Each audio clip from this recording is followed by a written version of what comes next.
Alrighty, so we're gonna go with rock, paper, scissors, shoot to see who's gonna bring out their first item. Ready? Right. Rock, paper, scissors, say shoot. Wait, it's 2 out of 3. Oh, it's 2 out of 3. Rock, paper, scissors, say shoot.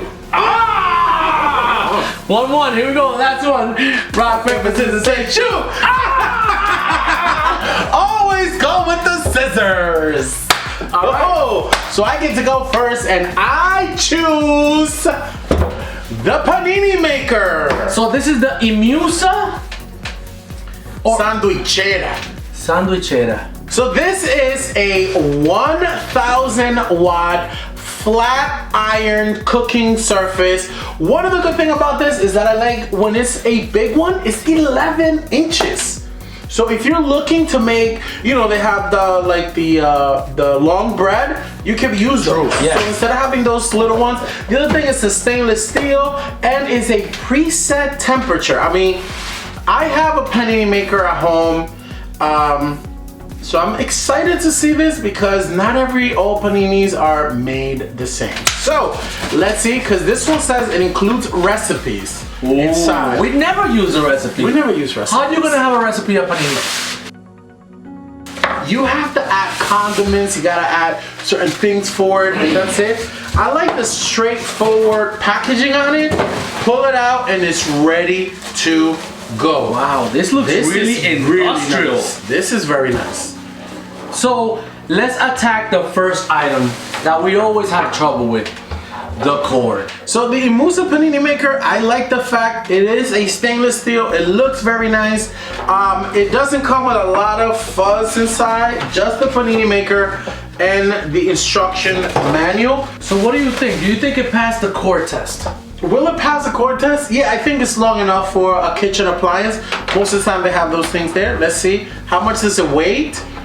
I think it's probably about 2 pounds or something, right? Well, you don't really measure that. You just want to go ahead and put the bread in. Yes. So once again, let's lift it right here. So the bottom, you have a regular standard flat grill, and at the top, you have a regular standard flat grill. So this is a toaster one, and okay, we'll make sure we don't drop it. And it looks like it has a locking mechanism. Yeah, it has one on the side, right? Yeah. So it has a little controller here. I guess, does this come off? Does the panini? No, I think that's like the actual metal that it comes on heats it up, and it doesn't. Okay.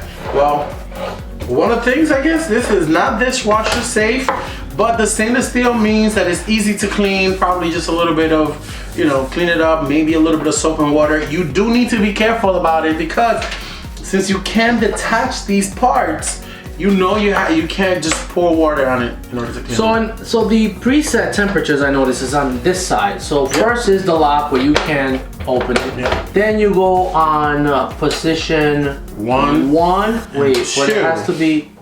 Hold on, because I can't. When I go here, I can't go further. Yeah. Does that mean that I have to turn it on first? Does that mean that you have to do it when you? Oh yeah. So it has to be open. Then you can put it in position 1, 2, or 3, depending on how hot you want it. And then, whoop, once you close it, notice how it stays at a certain angle. So if I go number 2, it goes a little lower, right? It'll only flatten up to that point. That's what it is. So it's not hot, right? No. So if you have your bread, you have it on position 3, the thing will only flatten the bread up to here. So if you have it on position 2, it will only flatten the bread up to here. And when you have it on position 1, it'll flatten it all the way up to there. So like if you're using sliced bread or if you're using a baguette, it does go between 230 degrees to 450 degrees Fahrenheit. So that's a lot. If you also are looking at Celsius, so it's anywhere between 190 to 230 degrees Celsius. I know you want to see this product in action, and we will review it in a future video. Thank you, everyone, and don't forget to like, subscribe, comment, and share. See you on the next one.